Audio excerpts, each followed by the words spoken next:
Terima kasih sudah klik video ini. Tapi jangan lupa guys, klik tombol subscribe karena subscribe itu gratis. Dengan subscribe kamu support channel ini terus untuk upload hampir setiap hari. Ingat, subscribe itu gratis, gak ada ruginya kamu klik tombol subscribe guys. Selamat menonton, enjoy. Bisa tentunya dari Hide juga ada kasih sempat melakukan jump shot dan ternyata The Pilar Sophie menjadi tim pertama yang dipulangkan ke arah lobby. Gua bener-bener salut sama jump shotnya dari kasih.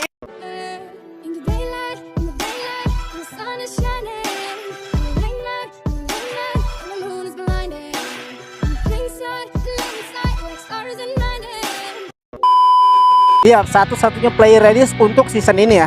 Kalau ngebahas season sebelumnya itu ada Flow dari RRQ. Tapi gue yakin sih si Mutia emang seperti yang dijelasin Pijan yang menunjukin. Namun, rupanya sudah terdengar suara sini nih yang tentunya menjadi tanda kita bakal masuk ke dalam round pertama. Tanpa berlama-lama lagi, langsung aja kita masuk ke dalam pesawatnya kali ini, Wigan. Yes, di Bermuda tentunya kali ini sudah terbang dari area observatory menuju ke area Sentosa, yang mana dari kedua belas tim memang seharusnya akan mendapatkan atau memiliki objektifnya masing-masing. Terkhusus untuk tim-tim yang pernah bertanding di hari kemarin, ini bakal memiliki lebih banyak gambaran, tapi bakal jadi catatan untuk tim-tim yang tentunya baru bertanding pada malam hari ini. Karena kita melihat sudah ada suara tembakan dari anak-anak tim Post Divine yang sudah berhasil untuk mendapatkan satu kill menuju ke arah lawannya. Tapi di arah berdekatan rupanya ada player dari tim Eko. Rupanya ada Kiba yang berhasil menumbangkan salah satu player dari tim EVOS Divine kah? Karena kali ini Kiba terlihat memang sendirian di arah sana dan tidak ada kawan. Kiba bisa langsung untuk melakukan ending menuju ke arah Abax. Rupanya dipulangkan langsung menuju ke arah lobby. Yaps, menuju ke arah lobby. Dan dari yang barusan gua rekam juga, yang barusan gua lihat dari tim EVOS serta juga Iko, emang kayaknya mereka itu nggak bisa menghindari peperangan di area Bullseye serta juga Graveyard, karena ini adalah drop point mereka sama banget. Dan agak sedikit menyondong ya, bahwa dari EVOS-nya juga yang seperti apa ya, nggak sama seperti sebelumnya. Yang seperti sebelumnya itu kayak utuh satu squad turunnya ke arah observatory, dan kali ini agak sedikit melenceng, 2 orang ada di daerah Bullseye dan 2 orangnya lagi itu cukup jauh. Serta bisa dibilang dengan berpencari orang seperti itu menjadikan satu hal yang cukup riskan terculiknya. Dan emang terbukti Albax udah juga ke pick off, walaupun tadinya juga sudah berhasil menculik satu player daripada tim Iko. Namun kalau kita ngebahas untuk peperangan di early, tentunya ada 2 tim yang bakal saling bersikutan antara RRQ dengan juga The Pillars OP kali ini. Tentunya kali ini dari arah Hide harusnya sudah mulai mendengar suara mobil yang digunakan oleh Mutia. Tentunya bakal sudah di spray dan Mutia pun harus berhasil ditumbangkan oleh seorang Arab dan bahkan langsung dipulangkan ke arah lobby. Ada follow up dari seorang Grama tentunya berupaya untuk men-take down, tapi kali ini sudah ada Joan dan juga Arab berhasil ditumbangkan balas. 2 orang tersisa tentunya dari Hide juga ada kasih sempat melakukan jump shot dan ternyata The Pilar Sophie menjadi tim pertama yang dipulangkan ke arah lobby. Gua bener-bener salut sama jump shotnya dari kasih. Ini benar-benar comeback Azuri. Ya, ini ada bapak jump shoot yang emang sudah lama tidak kita lihat untuk berada di scene kompetitif. Dan kali ini dia tidak mau kehilangan gelarnya sebagai bapak jump shoot. Terlihat penggunaan senjata M1014 yang menurut gua udah benar-benar bagus, sudah cukup bagus juga. Tetapi ada satu minor mistake yang sebenarnya terlakukan atau terjadi. Namun kita bahas di sisi lain sudah ada West Bandit gitu tepatnya. Satu orang berhasil ditumbangkan kali ini seorang Drake dengan penggunaan senjata dari XM8-nya. Sempat ada Skylar tapi belum berhasil untuk menghancurkan Blue Walls yang tadi sempat dipasang oleh anak-anak dari tim West Bandit. Berhasil diselamatkan dan berhasil untuk mundur kembali menuju ke arah belakang untuk menghindari pertempuran atau mungkin akan sedikit melakukan delay terlebih dahulu, karena memang secara ya mereka jadi 1 orang pertama yang terknockdown itu dari anak-anak West Bandits. Alhasil mereka harus melakukan reset terlebih dahulu untuk melanjutkan pertempurannya lagi ya Juri. Iya betul banget, mau nggak mau ya. Tadi gue pengen sempat ngebahas dari The Pillars OP yang mana menjadi satu riskan ketika 1 orang aja udah keculik diawali oleh Mutia yang niatnya mungkin pengen ngebaca di mana adanya penempatan posisi dari RRQ Hide, tetapi malah vehicle-nya yang di secure oleh double factor. Apalagi kita tahu nih Bigen ya, Double Vector itu adalah salah satu senjata yang burst damage, tentunya cepet banget dari senjata submachine gun, menghasilkan atau menyebabkan vehicle yang digunakan oleh Mutia tadi meledak, sehingga disitulah awal mula The Pillars OP yang harus diturunkan di posisi 12. Not bad karena ini masih round pertama.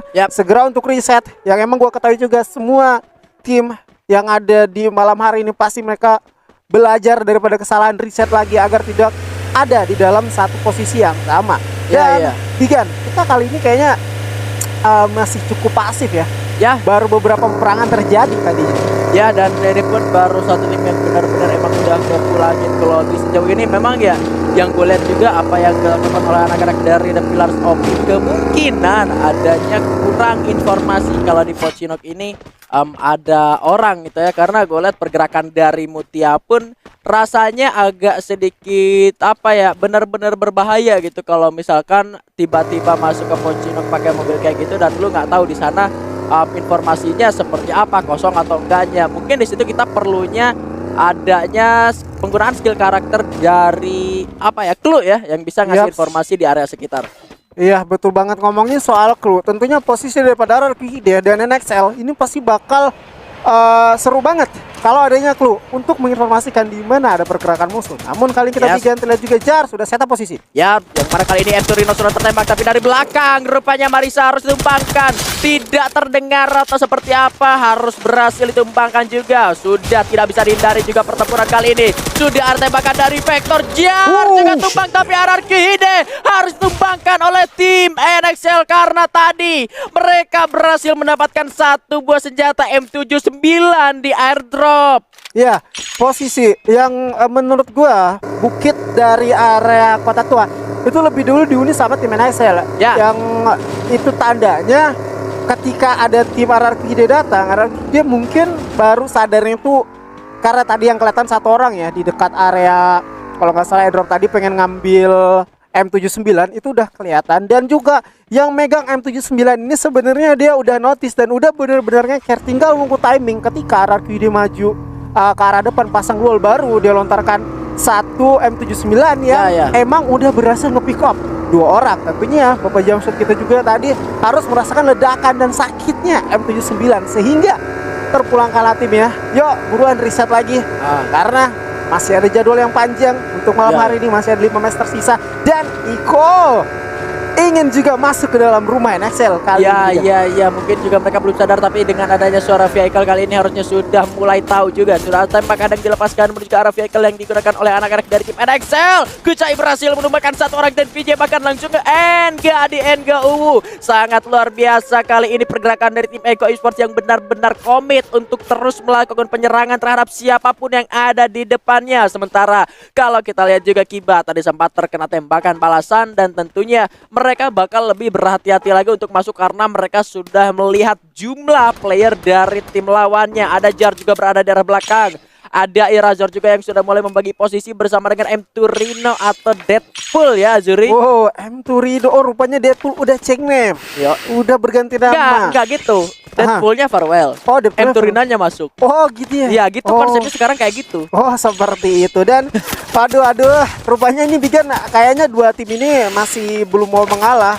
Bahkan ketika mundurnya tim NXL pun kayak nggak mau dibiarin gitu aja. Lu nggak boleh pergi dari tempat ini atau lu nggak boleh keluar dari tempat ini dengan selamat. Seenggaknya lu karena beberapa damage yang cukup mendistract atau menghabiskan resource medkit lu sendiri. Emang kelihatan dari Irazor yang sendiri medkit aja dia menyisakan satu lagi. Ini artinya ketika Razor terkena mungkin setengah darah bisa menghabiskan medkit yang tersisa. Dan juga mereka tadi lebih kayak terfokus untuk ngecamp dulu di area rumah bibir pantai atau pondok bawah agar mungkin agak sedikit selamat karena tidak kedetek. Namun ngebahas soal detect kali ini ada Iron of God, Sang Kolom dengan juga Onyx Olympus. Ya, ada yang bertamu rupanya ke rumah si Lantang Kuning, tapi dia raling sudah pertempuran di area Sentosa yang mana Limzi berhasil ditumbangkan oleh seorang Pons.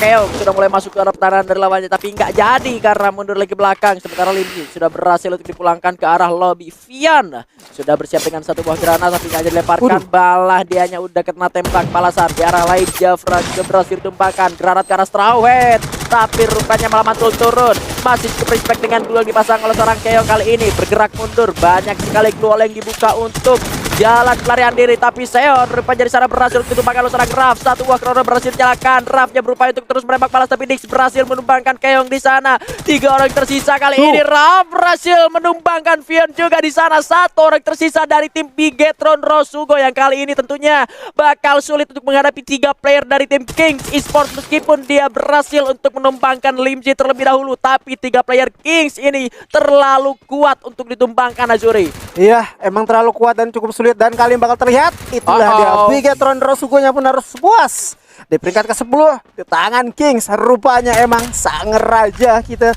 tidak mau dipulangkan terlebih dahulu, lebih baik musuh yang harus pulang. Tetapi Bigan, ngomongin soal pulang-pulangan, ini ada 2 tim di area Cape Town yang sebelumnya saling berperang, walaupun agak sedikit mengundang tamu datang, yaitu EVOS, tetapi malah EVOS-nya agak sedikit mengendurkan serangan, dan 2 tim ini masih cukup panas dan sengit.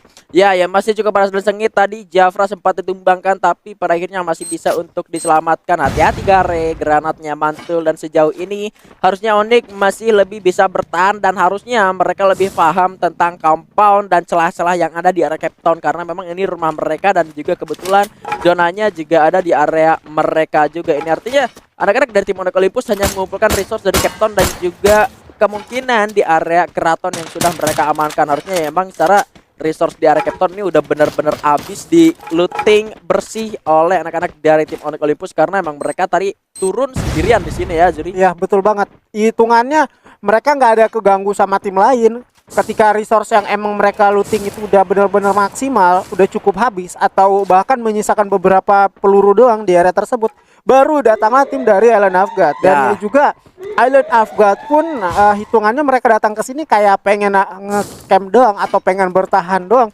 nggak mau pengen ngelakuin peperangan. Terlihat juga dari emang Onyx, dia cukup sabar ya, cukup sabar, sehingga hitungannya 2 tim ini tuh sama-sama sabar sambil menunggu momen yang tepat. Ketika pun ada momen yang tepat, ke pick off-nya 1 orang itu bisa menjadi acuan untuk melakukan pergerakan. Dan ada acuan lagi kali ini, di mana First Riders dengan tim yang baru berjumpa dengan. Yes, di sini rupanya ada West Bandits Esports, ada Bang juga berhasil ditumbangkan, tapi First Riders juga masih kuat dengan 4 membernya bersama dengan West Bandits. Meskipun 1 orang berhasil ditumbangkan, tapi ada 3 orang yang berupaya untuk membalaskan. 1 orang begitu low rupanya di sana berhasil untuk ditumbangkan. Kali ini 2 orang dari First Riders, 2 lawan 2, tapi First Riders berhasil dipulangkan ke arah lobby dengan sangat bersih oleh West Bandits Esports. Ya, Lexus Badukan juga LX7. Ini menurut gua harus diperhitungkan, dan rupanya ada aura di sana yang cukup merecoki Island of God dan juga Onyx Olympus. Dari sisi lain, dari kejauhan sang naga, emang dengan api yang cukup kuat ya kali ini, cukup pede walaupun tanpa bermainnya sang kapten Deadly. Mereka tidak mau mengendurkan serangan, dan ini pun menjadi satu kerugian atau satu kekurangan kill ya dari Onyx. Harusnya dia berhasil dapatin sekitar 4 poin dari musuh, namun juga dapatin 3. Tetapi di sisi lain West Bandit punya Bigan.